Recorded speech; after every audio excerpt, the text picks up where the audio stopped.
Hi everyone and welcome to Germany for Student channel. Today is the ninth lesson of A2 level of German language course and the topic of today's lesson is modal verb dürfen.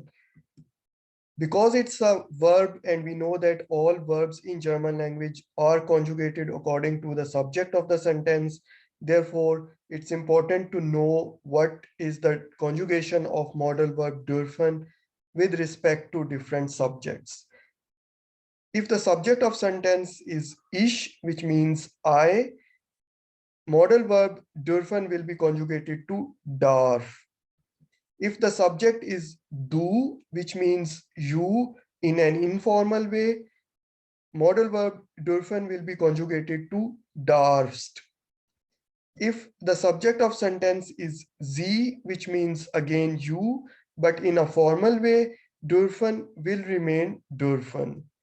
If the subject of sentence is sie or es, which means he, she, or it, dürfen will become darf. So we can see that if the subject of sentence is ich or sie, es, the conjugation of modal verb will remain the same. If the subject of sentence is wir, which means we, dürfen remains dürfen. If the subject is ihr, which means you people, an informal way for the second person, plural, dürfen becomes dürft. If the subject of sentence is sie, which means you people, second person formal, plural, then dürfen remains dürfen. And for sie, which means they, again dürfen will remain dürfen.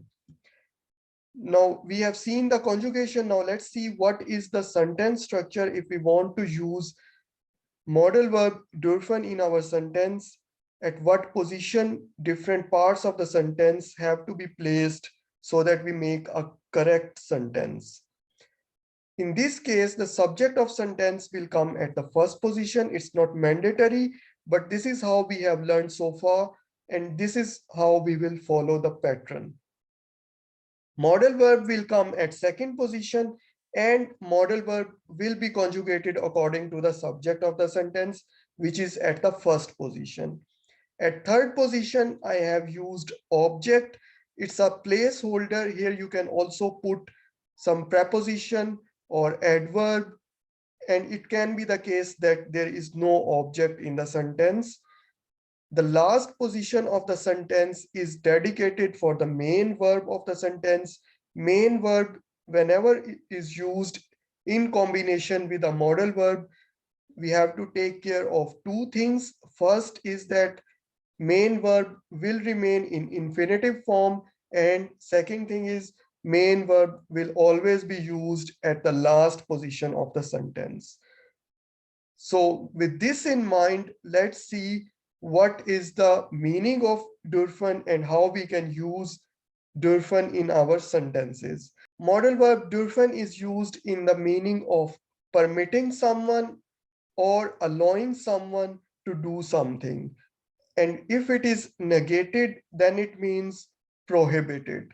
So let's see its use in different examples. Darf heute ins Kino gehen.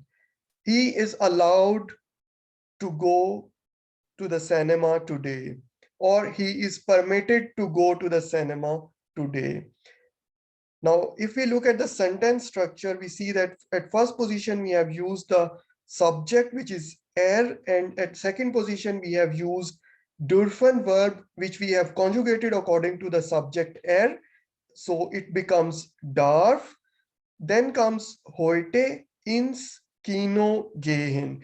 Ins Kino, here we have used in preposition, which is a two-way preposition, which means sometimes it acts like accusative and sometimes it acts like dative. In this sentence, it's acting like accusative because there is a movement in the sentence. And whenever there is a movement in the sentence, all two ways preposition will act like accusative.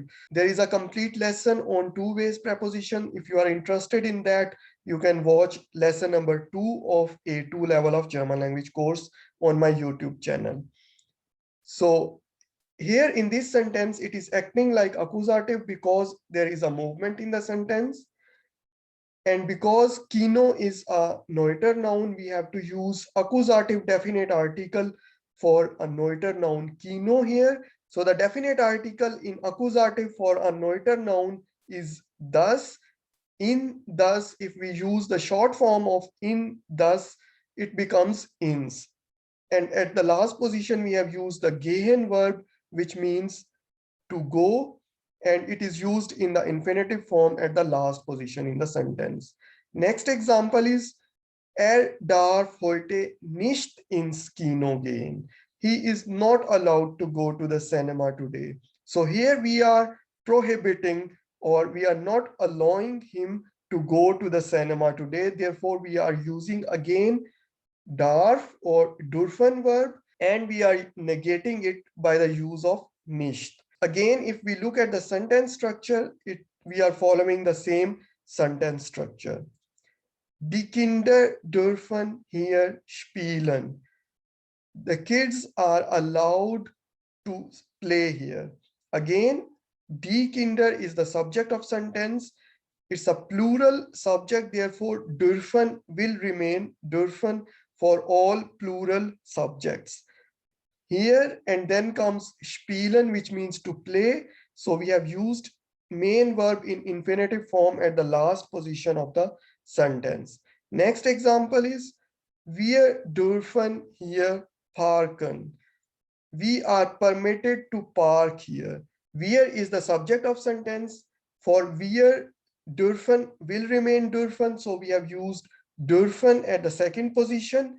Then comes here, which means here, and parken is the main verb which we have used at the last position in infinitive form.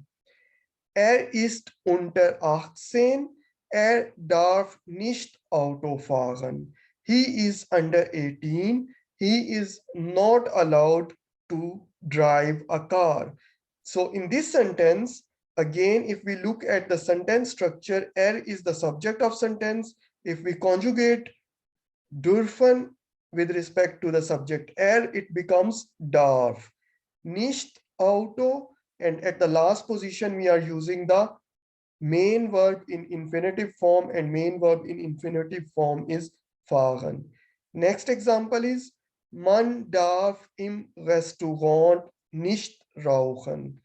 One is not allowed to smoke in the restaurant. If we look at the sentence structure, man is the subject of sentence.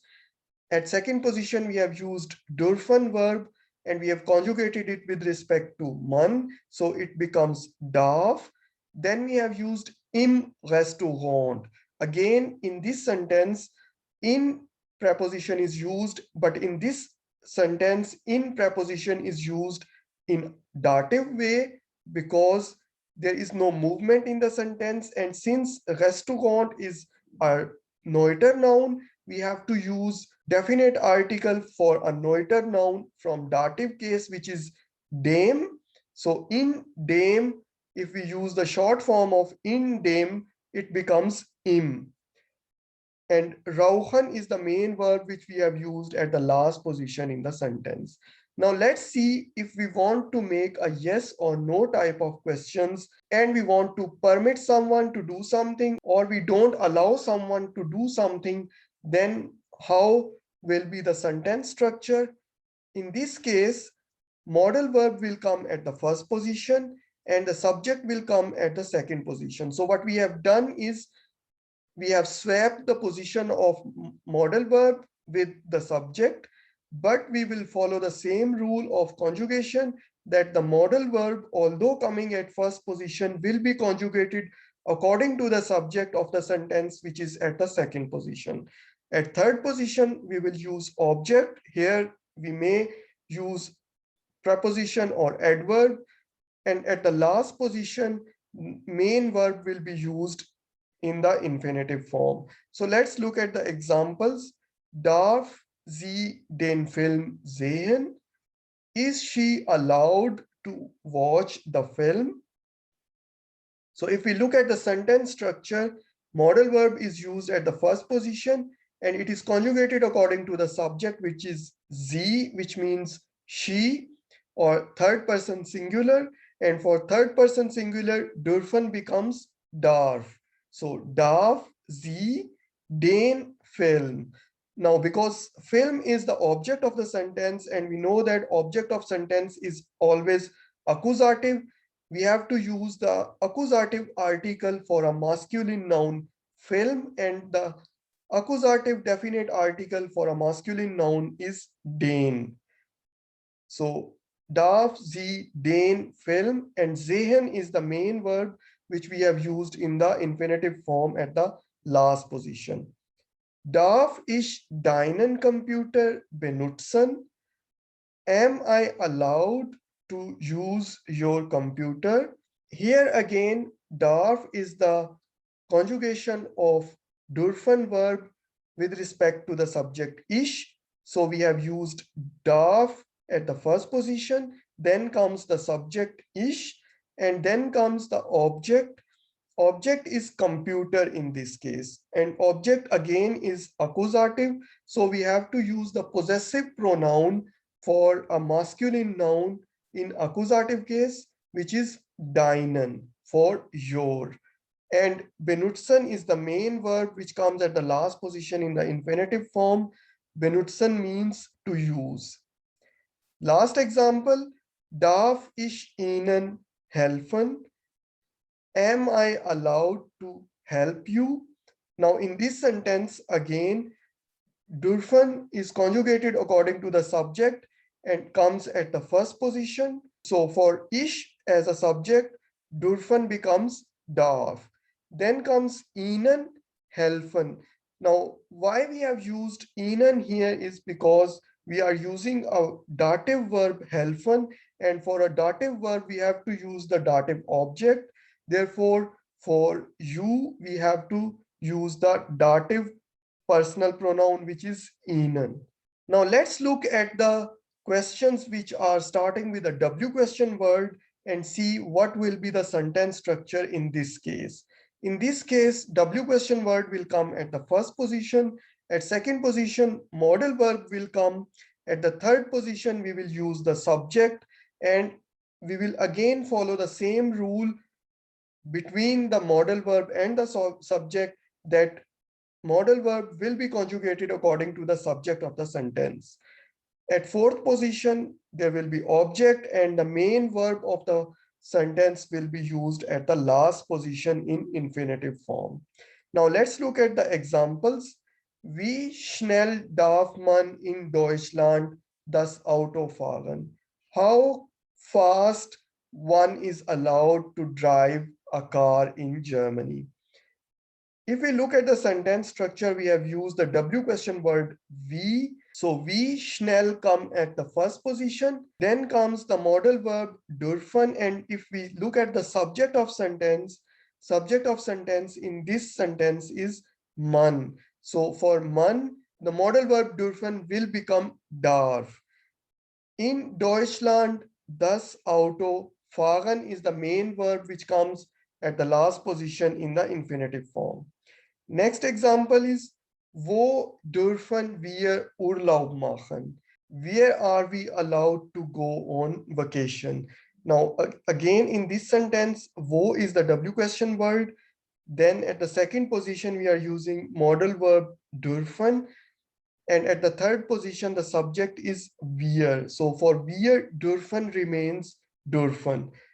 Next comes Urlaub, and the main verb is machen, which comes at the last position of the sentence. Warum darf sie nicht mehr schwimmen? Why is she not permitted to swim anymore? Now, again, in this sentence, warum is the W question word. And then at the second position, we are using modal verb dürfen. We are conjugating it with respect to the third position subject, which is sie, which means she, third person singular. And for third person singular, sie, dürfen becomes darf. Nicht mehr and schwimmen is the main verb which comes at the last position in infinitive form. So this is how we can use modal verb dürfen in our sentences. We have seen the conjugation, we have seen the meaning and its use in different type of sentences. I hope the topic is clear to you now. If you still have any question, just put it in the comments and I will answer the question. If you haven't subscribed my channel, please do it now so you get the update on the next videos. Thank you for watching the videos. Bye.